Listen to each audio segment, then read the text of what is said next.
دودھ میں ارکے لیمو ملا کر صبح و شام چہرے پر ملا جائے تو چہرے پر چمک آتی ہے۔ اگر کھانا کھانے کے بعد پھل کھایا جائے تو دانتوں پر میل نہیں جمتی۔ نمک اور شہد سے دانت صاف کیجیے، دانت چمک اٹھیں گے۔ اگر کوہنی پر میل جم گئی ہو تو لیمو کو کاٹ کر اس کے آدھے حصے میں کوہنی رکھ کر لیمو گھمائیں، تمام میل لیمو پر آ جائے گا اور کوہنی بالکل صاف ہو جائے گی۔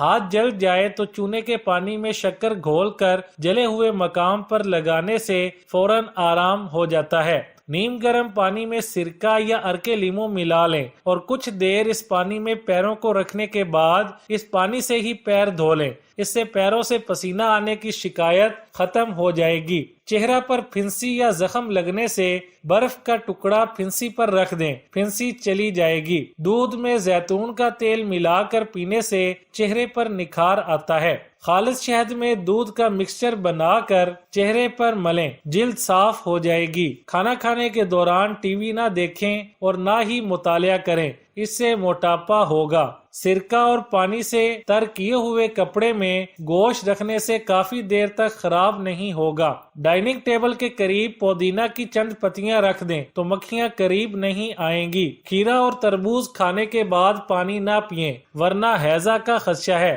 مچھلی اور انڈا ایک ساتھ کھانے سے گرمی پیدا ہوتی ہے۔ کھانا کھاتے ہی سو جانے سے بہرے پن کی شکایت ہو سکتی ہے۔ دن میں 3 بار سے زائد نہ کھائیں۔ سبزیوں اور پھلوں کو ایک کور میں نہ رکھیں، خصوصاً سیب اور ہری پتیوں والی سبزیوں کو، کیونکہ اس سے پھل اور سبزیاں دونوں سڑ جائیں گی۔ کم سن بچوں میں پہلی بار دانت نکلنے سے پہلے مسوڑے پک جاتے ہیں۔ شہد میں چٹکی بھر نمک مسوڑوں پر مل دیا جائے تو کسی تکلیف کے بغیر دانت نکل آئیں گے۔ دار چینی پیس کر اس کا لیپ پیشانی پر لگانے سے سر کا درد چلا جائے گا۔ طب نبوی میں ہے کہ شہد پلانے سے دست کی شکایت کافور ہو جائے گی۔ جب کبھی ہری سبزیاں گھر لے آئیں تو استعمال سے پہلے انہیں دھو لیں۔ یاد رکھیں، دھونے کے فوراً بعد ان سبزیوں کو محفوظ رکھنے کے عمل سے یہ سبزیاں سڑ جائیں گی۔ بند گوبھی تقریباً ہر عمر کے افراد کے لیے ہی سپر فوڈ ہے، کیونکہ اس میں شامل اینٹی آکسیڈنٹس آپ کے جسم کو عمر بڑھنے کے نتیجے میں ہونے والی نقصانات سے بچانے میں مددگار ثابت ہوتے ہیں، یا یوں کہہ لیں کہ قبل از وقت بڑھاپے اور مختلف امراض سے تحفظ ملتا ہے۔ سرخ انگوروں کے چھلکوں میں ایسا عنصر پایا جاتا ہے جو آپ کی جلد کو نرم، لچکدار اور صاف ظاہر کرتا ہے۔ اس کے ساتھ یہ چہرے کی جلد کو سورج کی شعاؤں سے بھی تحفظ فراہم کرتا ہے۔ جاپانی پھل، ٹماٹر جیسا جاپانی پھل بہت سے فائدوں سے بھرا پڑا ہے۔ یہ خزاں کے موسم میں آنا شروع ہوتا ہے اور سردیوں میں بھی دستیاب ہوتا ہے۔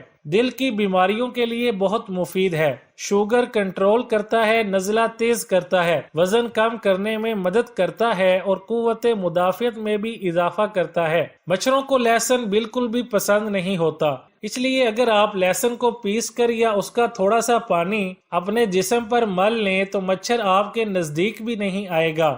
آپ کو چاہیے کہ لہسن کے پانی یا تیل، پیٹرولیم جیلی اور وکس کا محلول بنا کر رکھ لیں اور اسے بوقت ضرورت جسم پر لگائیں اور مچھروں سے نجات پائیں۔ اس طرح لہسن کو کاٹ کر رکھ دیں اور دیکھیں کہ مچھر کس طرح وہاں سے بھاگ جائے گا۔ اگر آپ کو زکام اور کھانسی کی شکایت ہو جائے تو لہسن سے بنی چائے کا استعمال کرنے سے یہ مسئلہ جلد دور ہو جائے گا۔ اگر آپ کو چوٹ لگ جائے تو لہسن لگانے سے یہ جلد ٹھیک ہو جائے گی۔ چھوٹی آنت کی سوزش، اس کا پھول جانا اور چھوٹی آنت کی پرانی سے پرانی بیماری اس کے لیے لاجواب مرہم بھی ہے اور شفا یابی کا نسخہ بھی۔ چھوٹی آنت کا السر جتنا بھی پرانا ہو، اگر یہ دوائی کچھ عرصہ استعمال کی جائے تو اس سے بہت فائدہ حاصل ہوتا ہے۔ ٹینشن، اینگزائٹی، ڈپریشن کے لیے اس کا بدل دنیا اب تک پیش نہیں کر سکی۔ خون کی کمی، حمل سے پہلے، حمل کے بعد، بچوں میں، بڑوں میں، بوڑھوں میں، نوجوانوں میں، حادثات کے بعد یا بیماری میں یا کسی چوٹ یا کسی تکلیف کے بعد خون کی کمی کا ازالہ ہو جاتا ہے۔ الرجی، جلد کا متاثر ہونا اور خاص طور پر وہ موسمی الرجی خوشبودار درختوں کی وجہ سے یا کسی دوا یا کسی غذا سے ہوتی ہو، حتیٰ کہ گندم کی الرجی کے لیے انوکھا علاج ہے۔